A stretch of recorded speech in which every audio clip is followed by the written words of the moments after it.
is another episode of the Boneyard podcast, and Cory Campbell joins me straight off the practice field on a Monday, Labor Day. Others taking the day off, perhaps. The Wildcats refusing to do so, and Coach Campbell, as I can hear some of your players milling around out there. A tremendous opening football game. It was a great game to watch. I know coming up short, that's 34-30, the Wildcats lose to Forney. But, Coach, a ton of positives to come out of that. Just before we kind of get into the looking back at the game, what was everybody's, as we record this on Monday, what's been the mindset? Because as a coach, you know, you talk to them after the game, then you got to bring them back, and you got to get them ready to go again. Were you able to stress some of the positives, and have you had a chance to maybe go over some of the film with them? How has that process gone? Yeah, Friday night, I think there's two responses that you have after a win or a loss. And the first one's always an emotional response. And Friday night, obviously, and sitting here today at lunchtime on Monday, it still stings. We just felt like that we should have won the game. Mm-hmm. There's a lot of positives that have come out. We did spend a lengthy amount of time this morning going over the video. Proud of our guys, and I told them today at practice, whether we were 1-0 this morning or 0-1 this morning, nothing changes.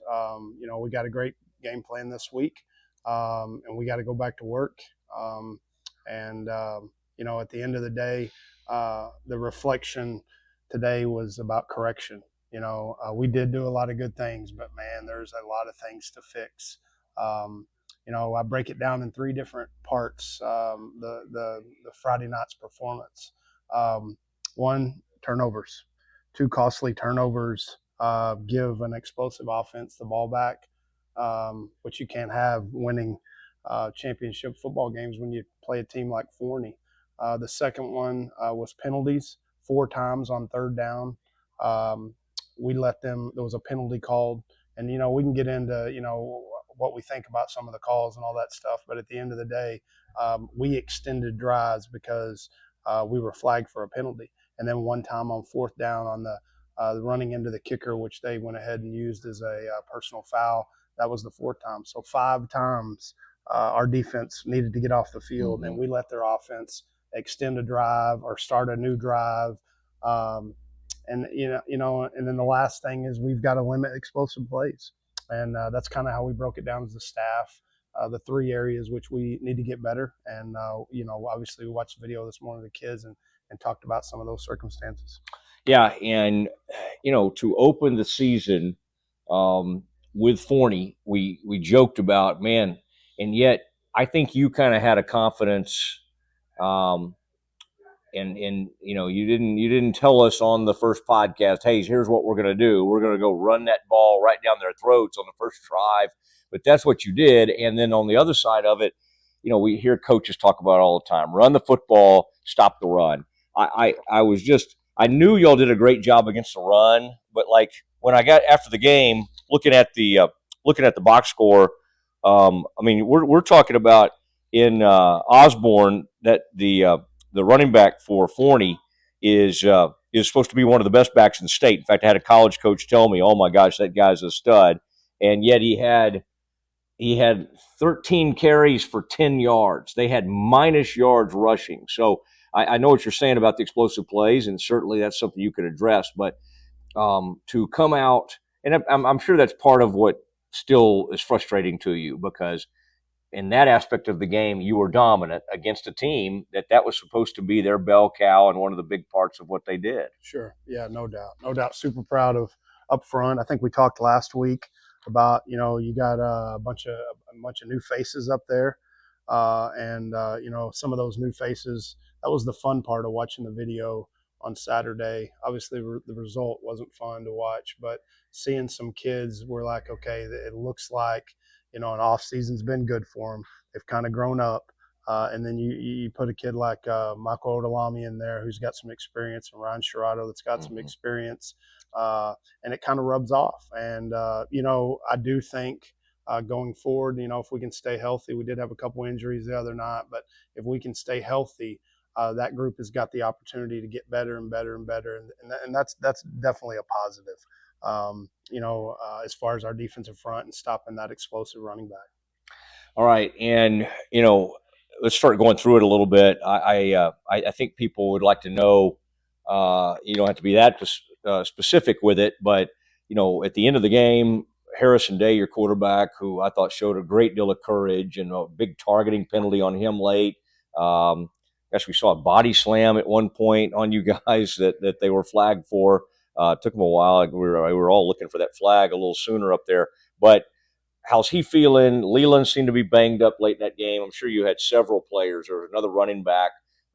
Health-wise, now a couple of days removed from that game, is everybody hopefully going to be ready for next Friday? Yeah, Franklin Evans, sophomore running back who spelled Christian a little bit. He's probably going to be on the shelf for a week or two. Still waiting to hear back. Late in the game, our sophomore left tackle. Mason Bush. We're still going to need to get another picture tomorrow. We don't know where that's at just yet, so I'm still waiting on word on that. So those two guys, obviously Leland got banged up a little bit. He didn't practice today, but we're hopeful that he'll be ready Friday. And then game one. You're going to have some of that. Probably I could have, going back, questioning myself a little bit. We could have limited Harrison just a little bit more. I sure would have liked to have had him full go in that fourth quarter. Mm-hmm. When there's 2 minutes and 30 seconds left in the game and all we need to do is just burn the clock out, it'd have been nice to have him ready to go. But, I think I alluded to last week, if you're not going to say much about Harrison Day, you can't question his toughness. Mm-hmm. And I told you last week, the one of the things that we love about him is just he's just a gutty competitor. Friday night, I think he showed that. Yeah, there's a couple of things I want to ask you about. There was one, and of course everybody's just kind of thinking about, like you said, different plays throughout the game. With Leland banged up, you had the young Spangler in there who plays wide receiver for you. And as you're throwing in the end zone at the end of the game, there were two different ones that happened. One, he almost made a play in traffic, and obviously you were looking to get a fade, but you were looking to get something quick with 8 seconds left because you wanted to at least have 2 cracks at it. Walk me through, and the reason there were only 8 seconds left is because of that long interception that was, of course, waved off because of the targeting. So it's like it worked in the Wildcats' favor, but it also you lost a lot of time during all of that. And by the way, the whole crowd was trying to get them to look at the clock and all that kind of thing. But those 2 plays, what were you trying to accomplish? Because that's tough, even though you're down there and you're at the 20-yard line. It's still a little bit of a Hail Mary because they're able to drop all their people back and be at the goal line. So you tried to hit the fade, and then obviously they got Harrison on the second one. What were you doing what were you trying to accomplish on those 2 plays? Yeah, before we got to those 2 plays, and we do this from time to time, we bump the formation. So we want to set the safeties, and we're going to bump the formation, and we're going to check movement. And we did. We bumped the formation. And we got the picture we wanted. We did take a shot, and then after the penalty, we were talking on the headsets because they weren't very clear.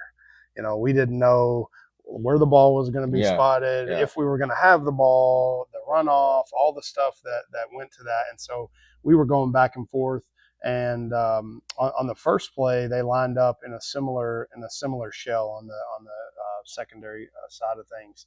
And on the second play, and give those guys credit over there, on the second play, they went to more of a prevent 3 deep, where we needed to hit that thing up the seam. And really, we probably needed to throw it about from the 8 to 5 yard line and try and see if we could run it in. It was going to be hard to throw it into the end zone in that 3 deep prevent shell that a lot of teams run like that. And so we knew what we were getting. With Leland being out, we didn't have a whole lot of experience at the wide receiver position. I told Spang after the game that, he and I were going to do this for 3 more years. Yeah. And so, that's going to be fun. And he didn't bat an eye. Jordan Hutchinson, in his first game back, proud of him. And I told the staff on Saturday, the offensive guys, I've got to do a little bit better job of spreading the ball around because we do have some athletes, but you get Mo and Christian kind of going, and then you sprinkle in Harrison there in some of the Q run games, and give Harrison a little bit of credit too. You can't really see this from the stands, but there's a lot of run pass options in there, so he's watching the secondary for movements and things like that. So some of those QB designed runs are actually passes, and he keeps us in the right run because of the secondary movement. All right, y'all, I think we have to praise to get that many rushing yards and dominate them in the run game, and then like you say, you made some big plays in the passing game. You can't do that without the offensive line having a pretty good night. And while you had more penalties than you wanted, there were big holes. Y'all were leaning on them late, and again, that's why I know part of the frustration is y'all were ready to end that game because y'all had worn them out, and that group was worn out, and obviously put the ball on the carpet, and that happens. But what about the O-line, and who stood out to you? You said Mason came out later, and I saw him on the sideline. Obviously, he probably wanted to go back in, but 72 comes in there and honestly did a pretty nice job. He's a guy I've seen in there in the past. What about the overall play of the offensive line as you broke that down? Yeah, I think, as we alluded to a while ago about the defensive front, it was fun to watch those guys and the success that they were able to have in stopping the run. You flip it over to the offensive side of the ball. We were super proud of, 3 or 4 guys that really hadn't played Friday night football. And they were able to execute. I really believe playing the offensive line is one of the most difficult positions to play in football because those 5 guys got to work in unison. And they gave us an opportunity against a good football team. And those 2 inside linebackers are really, really good. And, at the end of the day, they opened up holes. Our offensive line's led by KD up front playing right tackle. And then Timothy Billups Jr., he's the guy you're referring to that flipped out to left tackle. He's our center, but we kicked him out to left tackle and brought a new center in when Mason went down. Gives us a little flexibility there, and then part of what we have to do now is we got to get those combinations where we want them for next week, depending on, what we hear about Bush. All right. And just a couple more things, and I want to get your offensive and defensive players of the game. We'll obviously have our Unsung Hero Award. I think, it was great to see the student body out there. I thought they were giving you all a push over there. I think the players kind of feed off that, and man, there's a lot of emotion. Harrison brings a ton of emotion. After those touchdowns and everything. So again, a lot of great. I just think that the thing, my takeaway is that, and of course, I always try not to text you too quickly after a game. I feel like there should be a cool down period, but I do try to, offer somewhat comforting but again, I've also had coaches tell me I don't want to be comforted. I don't want to. So I kind of watch out that kind of thing. But I will say that if that team was supposed to wipe y'all out, as some people predicted, and that's a top 10 or 15 team in the state, it just opens up all kinds of possibilities. There's no way you can't help. And like you say, should you have won the game? Well, when you look back at it, but I think the part of the game that maybe is the most impressive, and it gets kind of lost in the loss, right? But they get some momentum, and they're up 27-16, and it kind of feels like maybe it's slipping away from you. And then it was just like boom, boom, hit them with a couple of haymakers. Because think about in the past, that the roughing the kicker, there's so many things that could have caused y'all to go, geez, how do we overcome this? And yet you did. And those were explosive plays. And then you had the ball, late in the game up 30-27.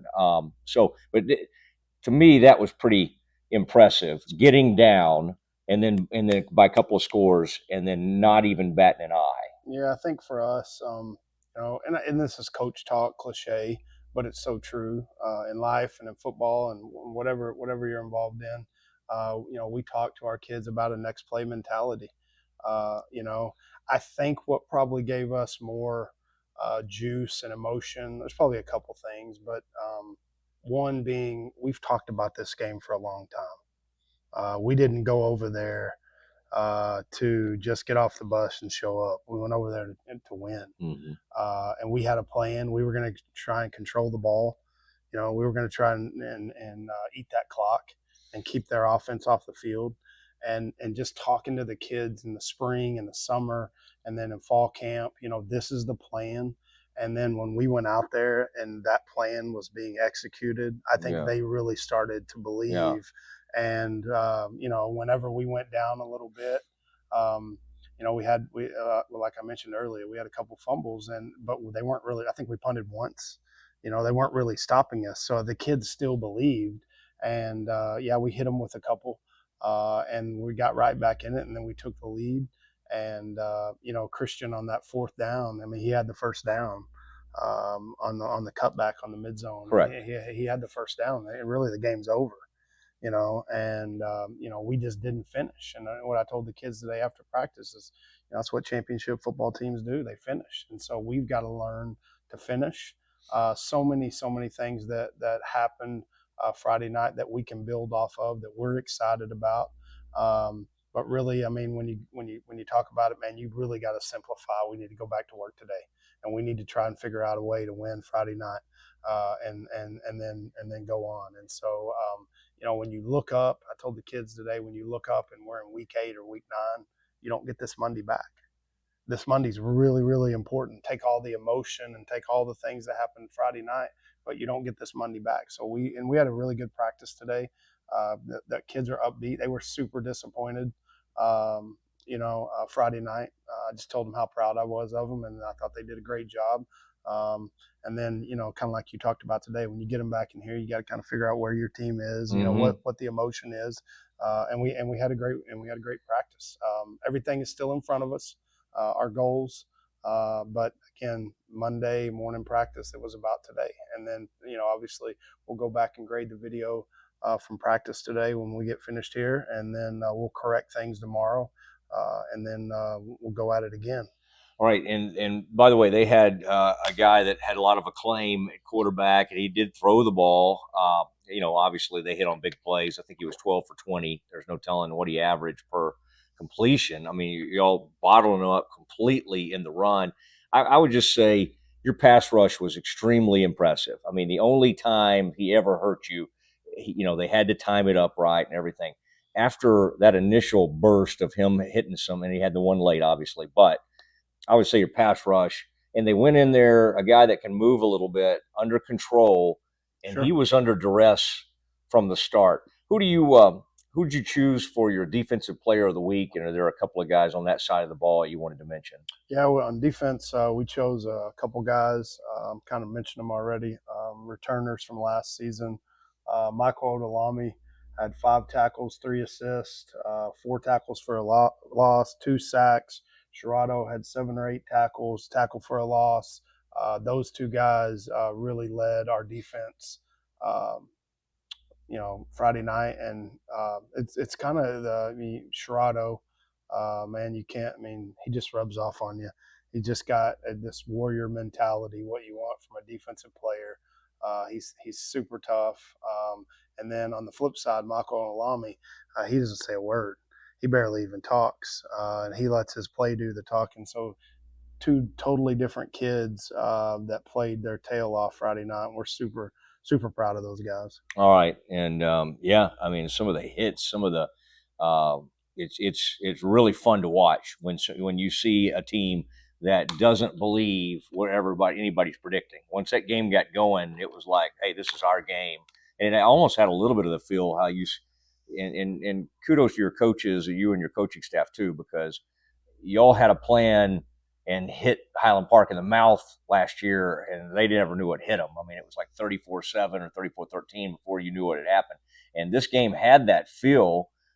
They punched back, but then you guys punched back. So it is nice to know y'all have that in you. And again, like you say, it just has to become a weekly deal, because you saw Richardson had a good performance. Bertner went out there and performed well. Pierce, I mean, all all the regulars, all the schools went out and performed well. So there's not going to be too many off weeks or too many opportunities like that. Okay, on the defensive, on the offensive side of the ball, who stood out? Who did you? Yeah, offense was a little bit more difficult. We're going to talk about three guys. Mo Kamara had 7 carries for 186 yards and a touchdown. That was really Mo's first time offensively. He had some big rushes that gave us a kind of shot in the arm that was good, and we're going to continue to use him. Obviously, Harrison had 14 rushes for 56 yards, which was big. Christian, who was really going to be our offensive MVP this week, his carries were in traffic again, with two really exceptional inside linebackers that Forney had. He had 18 carries for 110 yards. And one thing I'll say about Christian, and the reason I'm going to kind of side to him a little bit here, is turning on the video Saturday morning, and I can show you later. Some of the effort was just amazing, and it was amazing when he didn't have the ball, and just stuff that we talk about, that we really coach, and it transferred to the field. So super proud of him. His first varsity start, basically first time that he was dotting the I back there, so to speak. And so super proud of him. Had Leland have a couple big catches. We mentioned earlier that Jordan, both of those guys had touchdowns that were big for us. And when you have that 3-headed monster back there, there's some play action stuff that opens up, and we feel like we know who our identity is with that, and so those guys are going to get some opportunities on the outside with man coverage or single high looks and stuff like that, because people feel like, hey, if we're going to play like Highlands, we need to be able to stop the run. Yeah. Some of the zone read, or some of the things y'all are doing, it is going to be extremely effective. And plus, if Harrison can continue to be accurate with his throws and all of that, sure. I mean, it just gives you such a dimension. I do want to mention, thanks to Holly Development Company for sponsoring the Boneyard podcast, and it's focused on industrial development through Dallas-Fort Worth and around Texas. There's many commercial brokers that live around here, and we've got some friends in that business, and they help bring all our restaurants to us and stuff like that, all the great opportunities we have there. And if they're clients with land they want to sell, or clients who are in search of a new industrial space, or a client that wants to invest in industrial real estate, please reach out, and you can do that at Stephen at Holley, HOLLEY, DEVCO.com, and the new website is coming and will launch in September. So appreciate Stephen and Molly Holly for that. If you want to get involved in the Boneyard podcast, there are opportunities for you to do that. And people texted me this week, how do I get involved with them? And I gave them your number. I just said, call Coach at home, and he'd love to visit with you. Okay, so also want to we'll look ahead in a second, but something we do that's become a lot of fun, and the kids enjoy hearing from it. Sometimes it's support staff, sometimes it's a player on the field, maybe it's a special teams person or something like that. What have you chosen for our unsung hero of the week? Our unsung hero this week in week 1 of the 2024 season is Jaden Williams. Jaden is a kid that went to Forest Meadow. He's been in our program for 4 years now. He's really taken to the weight room. He's one of our strongest kids, pound for pound, and just an unbelievable kid. I mean, it's like you talk to him, and his glass is always full, not half full. His glass is always full. Mm-hmm. And without getting into too many details, on Friday night, because I might be throwing a few guys underneath the bus, we had some game 1 hiccups. And Jaden stepped in, and he brought his positive light attitude like he always does, and he helped in a situation we needed a little help in early on. And man, I saw him today at practice and had the same smile on his face. So our Unsung Hero Award winner this week is Jaden Williams. That's a great one. and I love that. And of course, the journalist in me wants to follow up and know what those situations were, but that's okay. But let's just say we had an equipment issue. Mm-hmm. We'll leave it at that for the listeners. We had an equipment issue Friday night, and Jaden stepped in and helped us with that. Nice. Jaden doing it all. By the way, that was tough for our fans and everybody. The traffic, and I'm from Kaufman County, but there is no good way to get into that field. And I think y'all made it on time. We probably need to, and I'm sure the band director would love to get some advice here on the Boneyard podcast. Probably need to get them started a little earlier to some of these games. The band seems to be a late arriving group, but that was tough sledding. Yeah, getting out there. I knew it was going to be. I talked to Coach Fleener throughout the week, and we knew it was going to be tight. And again, you just week one, everybody's kind of learning how things work. Who's involved and what pregame meal and what meetings and who the early out is and when do we do this, and we have itineraries for everything and try to be organized, and it was a really tight, good for our kids to go through that experience, but at the end of the day, ironically, we only have one other venue to go to with the schedule that we drew. The only other road games that we have throughout the rest of the season are on Thursday nights at Irving.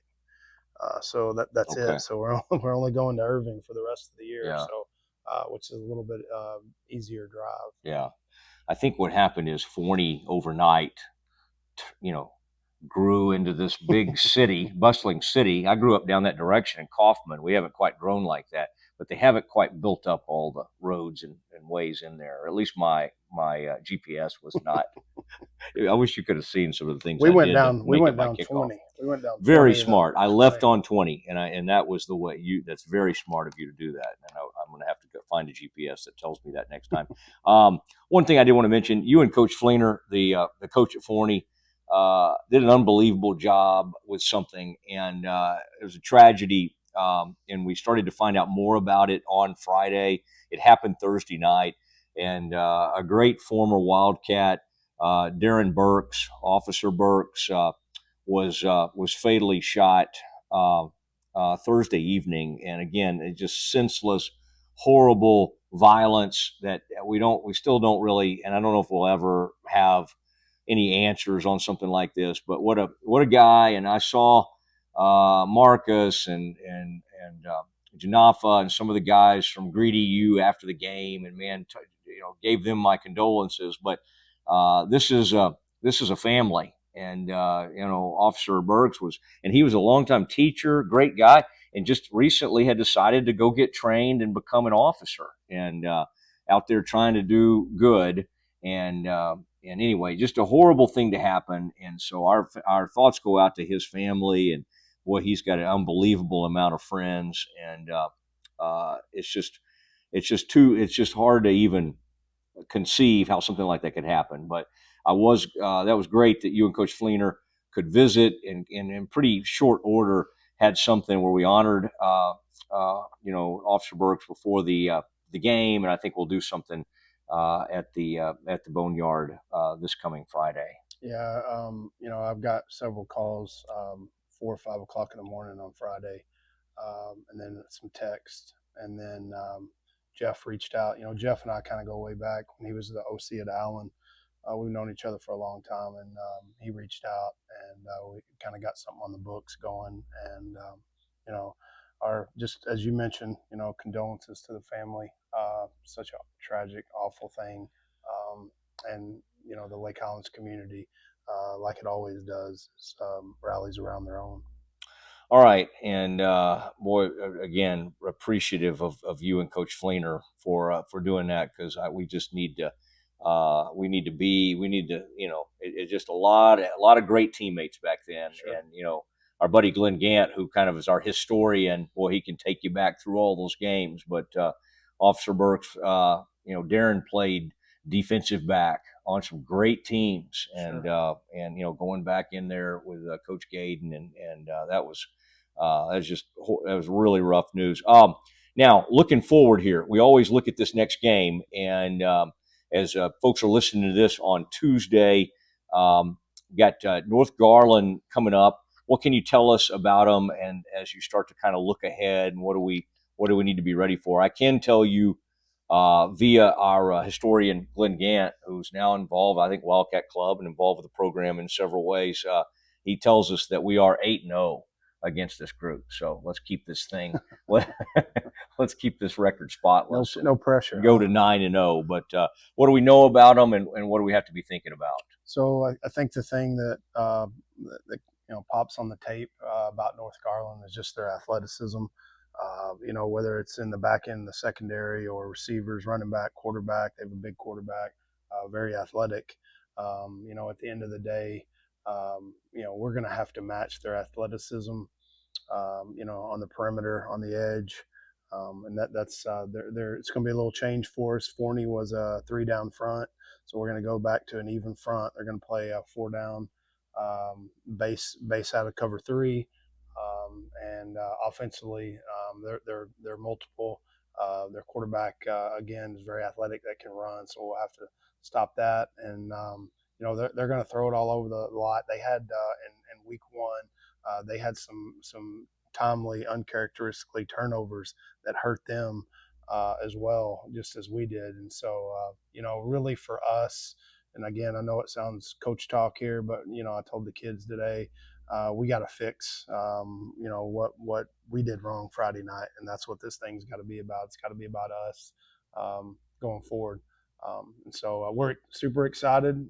Again, trying to put that sting is still there from Friday night. We let one slip away. I told the staff Friday night about 1 o'clock that the thing that hurts the most is, I've been doing it 25 years, and you don't see those opportunities too often when you go into a stadium on the road and everybody in the country's picked the other team by a lot, and the only guys that believed were our staff in that locker room and maybe some of our fans. And man, we took them right down to the wire, and we just felt like we let one slip away. But we have to turn the page. Whether we're 1-0 and 0-1 this morning, we got to get ready for North Garland Friday night. All right, and I did see during one of those final drives, or maybe that final drive, there was a woman in the stands. Really, I mean, she had the fist pumping, and she was kind of in her section over near midfield, was kind of getting folks fired up, and I believe that was your mom. So I like seeing. I get to meet her one time, and she's great, and she is a huge supporter of the Wildcats. I'm always a little worried if anybody's questioning something you're doing, sitting around her. I'm like, I almost want to go over there and say, do y'all know that's Cory's mom there? Yeah, okay. She's probably been to more football games than most people in the stands. So it's kind of part of our nature too. We are. Yeah. But she's great. Okay. Our historical moment from Glenn Gant is 1989. North Garland went 8-3, coach, and made the playoffs for the first time in their history, and they upset Spruce. What I like about Glenn is he kind of helps us. The Spruce used to be the Apaches, now they're the Timberwolves. He kind of gives us some good background there. And they moved to an area-round matchup with Lake Highlands, coached by Coach Z, of course. Coach Safuto had won 12-5A crown and then beat Duncanville the week before in by-district. And Wildcats to see. Larry Thomas was quarterback, went 4 for 4 for 150 yards. For Coach Z, that's throwing the ball around the yard a little bit, 4 passes. And then Jeremy Griffin, who went off to East Texas State and played, and then whose daughter, Jada Griffin, was last year's homecoming queen, also a star on the girls basketball by-district championship team. So good stuff there. And then Broderick Walker got involved in that, and then also there was a 60-yard touchdown to split in Tony T-Bone Burrell and to give the Wildcats a 28-14 lead. And so anyway, by the end of the game, Lake Highlands had notched 404 total yards, and the Wildcats got that victory. The Raiders' star fullback was Chris Sigler. He went for 246 yards with a touchdown. And let's see, who was the coordinator back then on defense? I may have to go question Ledford or whoever was allowing that kind of thing. But there is our historical moment. So this is going to be fun. Home opener. Again, tons of positives to draw from it. You got young players into the game, and quite honestly, some of them perform beautifully. I mean, I got to say, I looked out at number 7. I'm like, dang, that kid's big out playing corner. What's he doing? That's Holden Lane out there as a sophomore, and I mean, he was in there. I mean, almost every snap it looked like to me he was out there throughout lots of the game. So, again, in Class 6A, you're not always dying to play sophomores, right? But if you got some that are ready to go, you got to let them go. Yeah, kind of like we talked about last week. We probably it's a class that we're really excited about, and we did have to move a few of those guys up to play on Friday nights, and I understand that's what they want, but for our program, those D linemen that we talked about that played so well, they played 10 games on the JV last year. And we really value that. We think that's important. They need to play. That's how you get better at football, like we talked about last week. But there's just certain times where, whether it's depth or maybe they're the best player or, whatever the circumstances are, there's certain times where you got to have them, and old coach told me a long time ago, however many sophomores you start, that's how many games you lose. And so every time I put a sophomore on the varsity, it kind of makes me cringe, but at the same time, they're not there, because I like them or I like their family, or they're there because of what they've done or what they can do. We're going to continue to get those guys meaningful reps, and it's going to provide depth for our football team. And man, some of them that are starting, like Mason Bush was, I mean, you're a play away. And so, I was pleased with their performance. We just got to continue to get better each and every week. All right. It is the Boneyard podcast. And yeah, if one of them is 6'3", 275, and they're pretty strong in the weight room, you can kind of figure that out.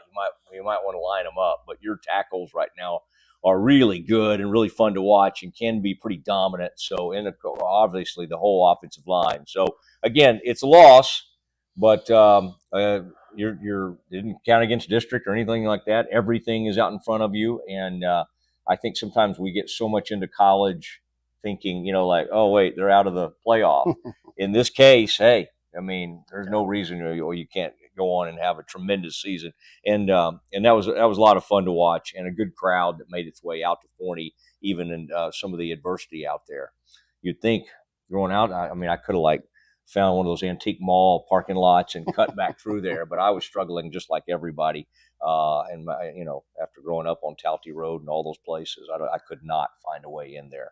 But it is the Boneyard podcast. Coach, thank you, and appreciate it. Is there anything? I love it's almost like getting to see your play sheet. Is there anybody you didn't get to mention, or do we hit everything? No, okay, good. I think that's it for this week. Just get back to work. Okay. And I may add a play or two to that sheet heading into next week. For Coach Cory Campbell, I'm Matt Mosley. It has been the Boneyard podcast. We'll see you Friday night.